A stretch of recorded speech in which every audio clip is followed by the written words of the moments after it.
Kan sudah pasti sudah mengikuti persidangan bahwa kita tahu bahwa beberapa saksi yang diajukan oleh para pihak dari pemohon satu itu bagi kita sih lumayan berlega lah karena semua saksi-saksi itu menerangkan hal yang tidak bisa dibuktikan secara konkret ya. Bahkan selalu mereka mengatakan ada oknum-oknum yang intimidasi, tapi ketika ditanya siapa orangnya nggak ada yang tahu gitu ya. Jadi dari substansi perkara ini menurut kita tidak terlalu serius setelah mendengar keterangan ahli maupun saksi-saksi yang diajukan pemohon satu, yaitu dari Anies Baswedan maupun siapa ya, Muhaimin ya, Muhaimin. Nah, satu yang ingin kami klarifikasi bahwa seperti yang sudah kami sampaikan sebelumnya ya, bahwa persidangan ini adalah persidangan sengketa ya, sengketa dua pihak. Jadi pihaknya pun ada dua, jadi sifatnya interpartes, sehingga para pihak tidak boleh memanggil saksi-saksi di luar daripada dia tidak boleh memaksakan pada Mahkamah Konstitusi untuk memanggil pihak ketiga kecuali dia membawa sendiri buktinya untuk membuktikan dalilnya. Nah, namun tadi seperti yang saya katakan kemarin, kalau Mahkamah Konstitusi yang berkeinginan untuk membuktikan untuk mendapat keyakinan atas bukti yang diajukannya, itu adalah keputusan daripada Mahkamah Konstitusi. Nah, tadi Mahkamah Konstitusi telah mengambil keputusan untuk mengambil beberapa orang menteri terkait untuk kepentingannya dia sendiri. Jadi dalam pemeriksaan nanti untuk hari Jumat dipanggil itu, para pihak baik pemohon maupun termohon tidak boleh nanya-nanya.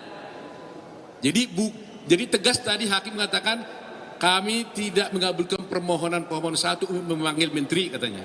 Itu tegas dikatakan. Kami menolak katanya.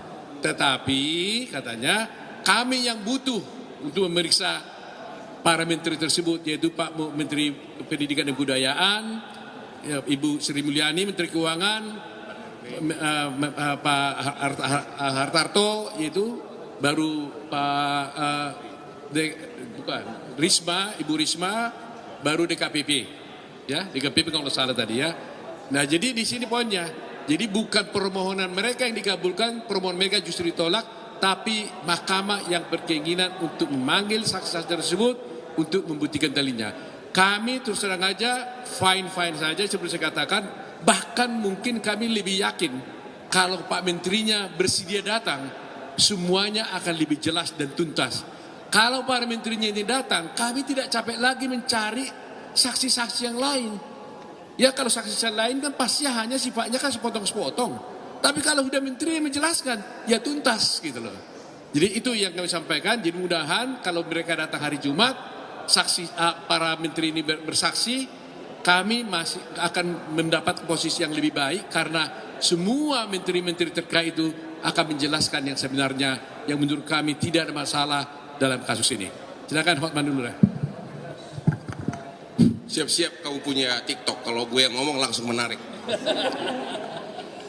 Persidangan hari ini, saya melihat Bambang Wijananto dan Refri Harun, kuasa dari 01, bagaikan pungut merindukan bulan. Dia mau membatalkan suara 90 juta lebih dari 02, dia membawa 9 saksi fakta, tapi 2 dari saksi fakta itu hanya mempersoalkan, satu mempersoalkan 300.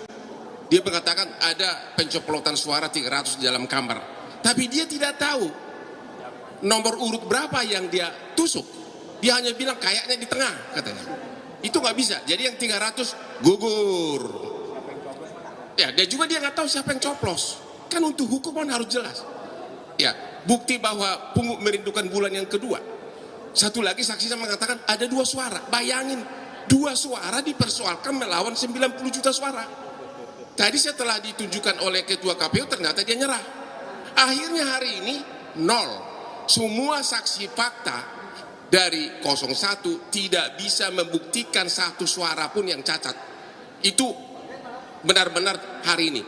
Aku nggak bohong. Makanya benar-benar rekan kita yang 2 itu kayak pungut merindukan bulan. Yang kedua, mereka juga saksi mereka itu Banyak ahli nujum. Ahli nujum. Bagaimana dia tahu bahwa orang yang mendapat bansos pasti memilih? Bagaimana dia bisa tahu orang yang dapat bansos pasti memilih 02? Nggak ada yang tahu. Buktinya Sumatera Barat, Aceh juga dapat bansos tapi kalah 02. Di luar negeri orang berpendidikan tidak ada bansos, mayoritas di luar negeri menang 02. Tapi yang paling utama, persidangan hanya bisa membuktikan bahwa bansos membeli suara kalau ada bukti. Kalau hanya ahli nujum yang didatangkan, omon-omon aja. Yang paling menyebalkan lagi, dan itu sangat menyebalkan, adalah Anda tahu selama 2 bulan ini apa aplikasi namanya? Aplikasi Sirekap tidak sah katanya. Tapi tidak, tadi dibawalah saksi ahli. Saya tanya, apakah Anda pernah melakukan audit forensik yang sah agar buktinya jadi sah? Tidak pernah katanya. Hanya pola pikir dia. Jadi bagaimana aplikasi yang begitu besar mau dibatalkan hanya dengan omon-omon seorang yang tidak secara resmi melakukan audit forensik. Ada satu lagi saksinya dari Amerika, itu juga bukan ahli forensik. Artinya hari ini benar-benar kemenangan di pihak 02, 12-0. Jadi yang terbukti hari ini pungguk merindukan bulan dan ahli nujum, ya, mengharapkan dunia runtuh. Dia nggak tahu Asri Hotman Paris masih banyak yang ingin di dunia yang hidup. Oke, cukup ya, gitu ya, cukup ya. Terima kasih ya, terima kasih.